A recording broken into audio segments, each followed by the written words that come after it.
Good day to you, folks. Today's story is The Christmas Present. I hope you've all heard about Christmas, so here's a very jolly story. Bobby walked down to the village street with shivers of excitement running up and down his back. He'd done it, actually, all alone. He'd done it.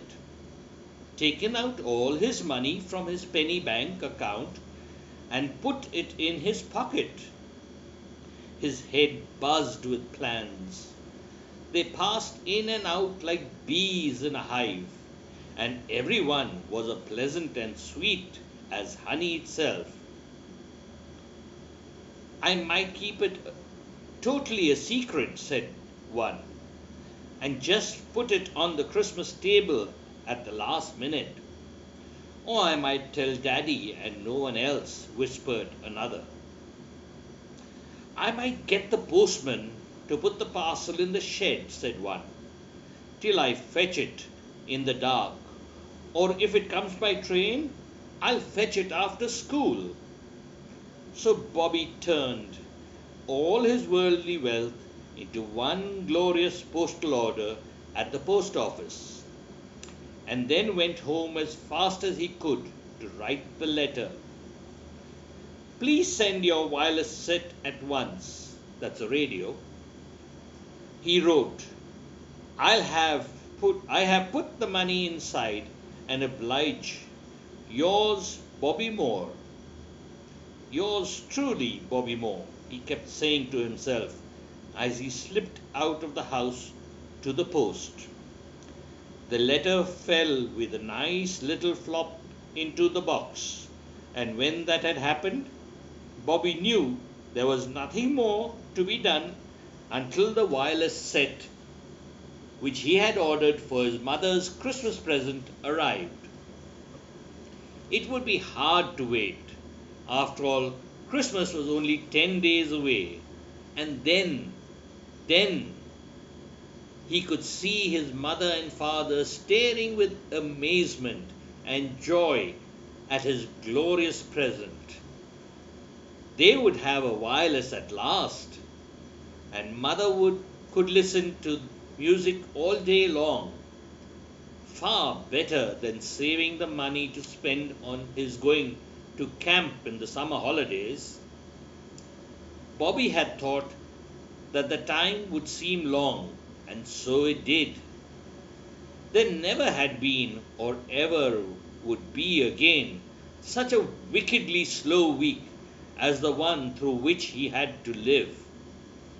He felt years older when at last, meeting the postman as usual, he got a card saying that a box was waiting for him at the railway station.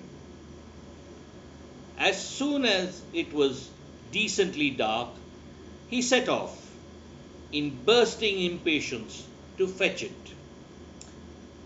There it was, a large square box, and when he had written Bobby Moore in a book to prove that he had got it, the porter said he could take it away. That was Bobby's first problem. It was too heavy for him to carry alone. He stood still for a moment, while once more plans buzzed in and out of his head. Can't you get a friend to help you? The porter asked, and Bobby answered, Yes, I'll run and fetch Tony Rhodes. I won't be long. And he dashed off. A quarter of an hour later, the two boys were struggling down the dark road, with a box between them. I'll have to hide it in the tool shed, Bobby puffed. But you'll unpack it for me to see first, won't you? Said Tony. Yes, I will, 'cause you've helped me. Good. How'll we see? I've got a lantern, and anyway, Mother's out. Good. They reached the tool shed in the garden. Bobby had everything ready. It did not take long to undo the box. With a face crimson with work and excitement, he lifted out a pretty little wireless set from its wrappings. And then the blow fell. It was the kind of set which needed a separate loudspeaker. He had never thought of that before. He only knew that his uncle's was all in one. He thought that this would be too.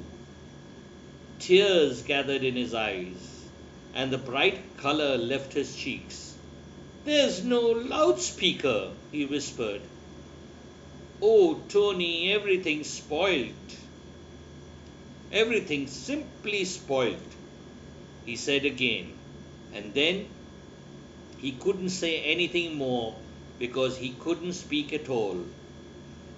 Tony stared straight in front of him and didn't speak at first. It was so awful. There seemed nothing you could say. But at last he had an idea. "Suppose you don't believe in Santa Claus?" he asked timidly. "Do you?" "Well, it's a bit hard to say," the little boy answered. "I always write a present list and send it up the chimney, and no one sees it, and yet I get the things. Seems as if it must be sort of true." Yes, it does in a way," Bobby agreed. "But how'd it help me?" "Well, you could put loudspeaker on your list, and if you got it, give it to your mother, couldn't you?" Bobby opened his mouth to answer when they heard a door bang in the house. "Quick, you run home, Tony," he whispered, and hiding the wireless set behind an empty box and putting out the lantern, he hurried out of the shed and across the garden. He ran into his home and was told to go to bed, and up in his own little room he took out his handkerchief and wiped his eyes. "Silly," he said to himself, "I won't cry. I'll believe in Father Christmas. I'll believe hard, like anything. If I believe like anything, it'll be faith. I'll have faith in Father Christmas." And he began saying it aloud to make it stronger. For the next 2 days, Bobby wrote present lists and sent them up the chimney whenever he got a chance. He forgot all about the things he wanted for himself and generally only wrote loudspeaker and sent it up with the smoke. They all seemed to go right up, and he thought that must be because of faith. When Christmas Eve really came, he went to bed almost happy and never woke until it was morning and time to look at his stockings. "Come on, old man," his father called, "and see what Santa Claus has brought you." And he bounded out of bed and dressed in 2 ticks. Then he flew down the stairs and out to the tool shed to get the wireless set. He pushed away the empty boxes behind which it was hidden, and then, with a cry of amazement, he stepped back and nearly fell onto a pile of plant pots. There, standing on top of the set, was a loudspeaker, exactly the very sort it needed. For some moments he couldn't move, it was too utterly wonderful. And then, all at once, it became perfectly simple and right. "It's the faith," he said to himself happily. "It's just the faith. I made it so strong, and I sent so many papers up the chimney."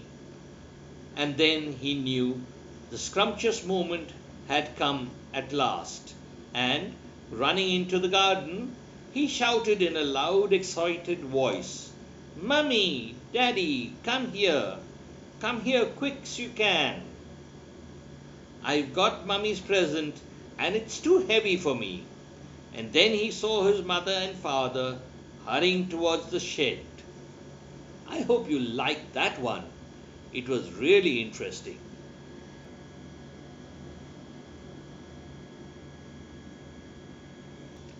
If you enjoyed it, come and join me again tomorrow. We'll have another wonderful little story for you. So see you and bye bye.